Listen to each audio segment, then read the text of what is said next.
कि पाकिस्तान के popular leaders को, पाकिस्तान के अवाम की क़यादत करने वालों को हटा दिया जाए, उनके ऊपर कातिलाना हमले किए जाए और उनको मिटा दिया जाए। ये पहला मौका नहीं है पाकिस्तान में। इमरान खान के ऊपर हमला पाकिस्तान के ऊपर हमला है और इसका बदला लिया जाएगा। ऐसे नहीं जाएगा।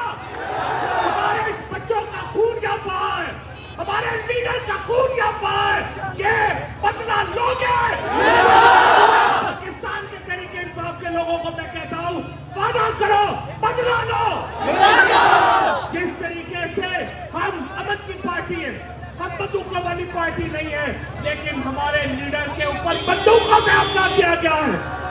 उस दिन लोग जो इसके पीछे हैं वो कान खुल के सुन ले, आप कान खोल के सुन ले, हम इसका बदला लेंगे इंशाल्लाह।